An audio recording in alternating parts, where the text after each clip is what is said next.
I hope you are enjoying your holiday at home. For today, we'll be talking about Pythagoras rule in mathematics. Now, what do you mean by Pythagoras? There are some other things you need to know before you get to it. Now, if you look at my left-hand side here, what do you mean by trigonometry? Trigonometry means measurement of sides and angles in triangles. And this will now lead us to the Pythagoras rule. Pythagoras rule means the connection between sides in a right angle triangle. While the hypotenuse is the name of the side opposite the right angle and is always the longest side. Now if you look at this triangle you have here, it has three sides. The longest side, which is the hypotenuse, which is also the opposite side to the right angle. Now, in this case, if you have any angle here, that means this one is known as the opposite, while the other side will be the adjacent. But that's not the topic for today. We are talking about the Pythagoras rule. The rule states that the square of the hypotenuse is equal in area to the sum of the squares on the two sides. So if you look at this example here, this is an example of a right angle triangle. For us to find x, which is the hypotenuse, that means we must find the sum of the square of the two other sides. For example, x squared is equal to a squared plus b squared.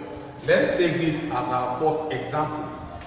The hypotenuse is x, while the two other smaller sides are 3 and 4.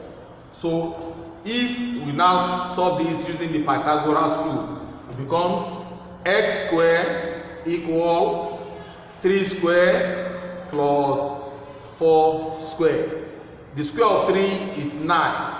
The square of 4 is 16. The addition of 3 and 4 is equal to x squared, which is equal to 25. To find the value of x, that means you have to find the square root of 25. The square root of 25 is 5, which means x is equal to 5.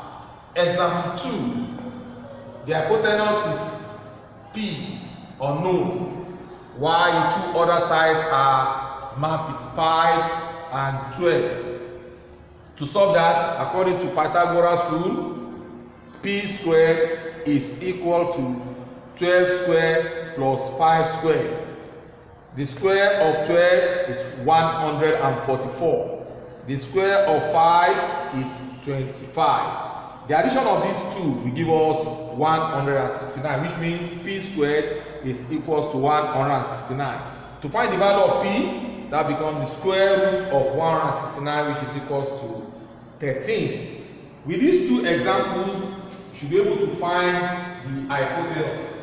Supposing we are not given the hypotenuse, or we are given one of the two smaller sides, this is what we are expected to do.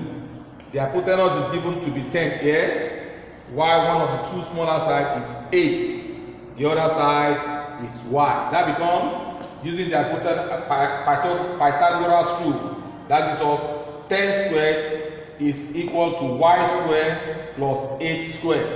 The square of 10 is 100, equal to y squared. The square of 8 is 64. That becomes y, to bring out y now, y squared equal 100 minus 64.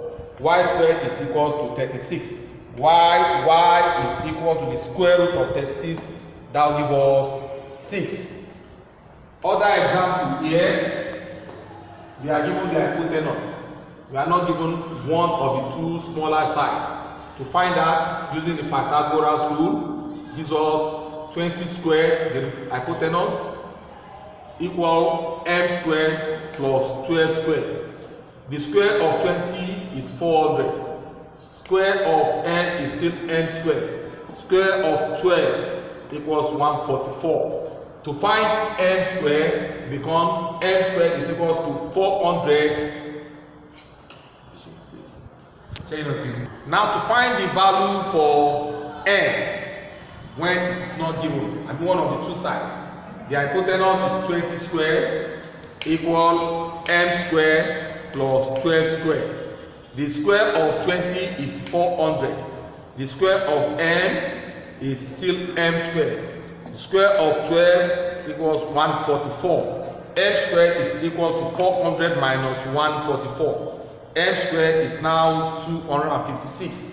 To find the value for m, that becomes m is equal to square root of 256, which is equal to 16.